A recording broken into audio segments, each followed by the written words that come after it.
Telangana CM ఏమో నా దగ్గర లంకి బిందెలు ఉన్నాయి అనుకున్నాను లేవు అని అంటున్నారు. మీరేమో రాబోయే రోజుల్లో గడ్డు పరిస్థితులు అంటున్నారు. ఆయన మాట చెప్తున్నాను. అదే మరి తెలంగాణ భవిష్యత్తు ఏంది? లంక బిందెల కోసం వచ్చిండు ఆయన. మరి అందుకే చెప్తున్నాను, ఈరోజు వీళ్ళు ఏదైనా ఒక ప్రజల దగ్గరికి వెళ్ళినప్పుడు ఒక హామీ ఇస్తున్నప్పుడు ఇప్పటి వరకు కూడా ఒక దశ లేదు ఈ ప్రభుత్వానికి.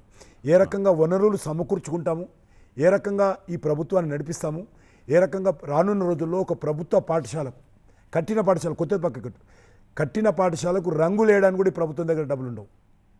అంత పరిస్థితి తెలంగాణలో వచ్చే ప్రమాదం. మరి ఇప్పుడు బీజేపీకి ఓట్లేసి గెలిపిస్తారు, మరి రాష్ట్ర ప్రభుత్వానికి రావాల్సిన నిధులు, రాష్ట్రానికి అదనపు నిధులు తెప్పించగలుగుతారా బీజేపీకి ఓట్లేస్తే?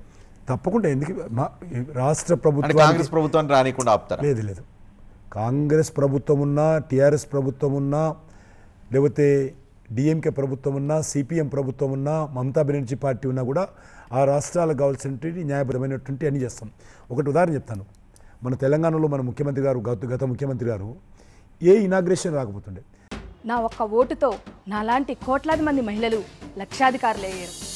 ఇప్పుడు నేను వేసే ఓటుతో మరో 3 కోట్ల మంది మహిళలు లక్షాధికారులు అవుతారు. ఇది మన మోదీ గ్యారంటీ. మరి నా గ్యారంటీ? కమలం పువ్వుకు ఓటేద్దాం, బీజేపీని గెలిపిద్దాం.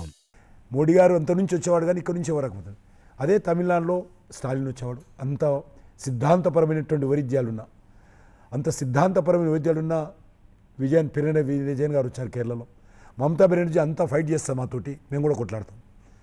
అటువంటి ఆమె కూడా వచ్చేది. కానీ తెలంగాణలో ముఖ్యమంత్రి రాకపోయేవాడు. అనేక రకాల అభివృద్ధి కార్యక్రమాలు దిగిపోయాడు కదా. కాబట్టి మేము ఎందుకు చెప్తా ఉన్నామంటే, మేము ఎందుకు చెప్తా ఉన్నామంటే మాకు ఏ రకమైనటువంటి వివక్షలో ఏ రాష్ట్రం మీద అని చెప్పాను. అది సిపిఎం ప్రభుత్వం కానీ, డిఎంకే ప్రభుత్వం కానీ, అది బీజేపీ ప్రభుత్వం కానీ, కాంగ్రెస్ ప్రభుత్వం కానీ. గతంలో బీఆర్ఎస్, ఇప్పుడు కాంగ్రెస్, ఈవెన్ కర్ణాటక కాంగ్రెస్, రేపు తెలంగాణ కాంగ్రెస్, వీళ్ళంతా అక్కడ ఉన్న ప్రభుత్వాలు మాకు సౌత్ ఇండియాకి అన్యాయం జరుగుతుంది, రావాల్సిన డబ్బులు రావట్లేదు, సౌత్ ఇండియా ట్యాక్స్లు పే చేయడంలో ఎక్కువ పే చేస్తుంది, ప్రపోర్షనేట్గా రావడంలో తక్కువ వస్తున్నాయి, నార్త్ ఇండియన్ స్టేట్స్ ఏవైతే ఉన్నాయో అవి ఎక్కువ పర్సంటేజ్ తీసుకెళ్ళిపోతున్నాయి బికాజ్ ఆఫ్ పాపులేషన్, వీటన్నిటి రీత్యా. సో మంత్రి పదవులు సౌత్కి అన్యాయం జరుగుతుంది, ట్యాక్స్ల రీకలెక్షన్లో అన్యాయం జరుగుతుంది, ఎడిషనల్ డబ్బులు రాష్ట్రాల కేటాయింపులో సౌత్లో ఉన్న స్టేట్స్కి డిస్క్రిమినేషన్ ఉంది. వీటన్నిటి రీత్యా సౌత్లో అన్యాయం జరుగుతుందని మాట్లాడే వాళ్ళకి మీరేం చెప్తారు? ఎట్లా అన్యాయం జరుగుతుంది? నా ఒక్క ఓటుతో ఇంటికి ఉచిత రేషన్ వచ్చింది. ఇప్పుడు నేను వేసే ఓటుతో 5 ఏళ్ల పాటు ఉచిత రేషన్ వస్తుంది. ఇది మోదీ గ్యారంటీ. మరి నా గ్యారంటీ?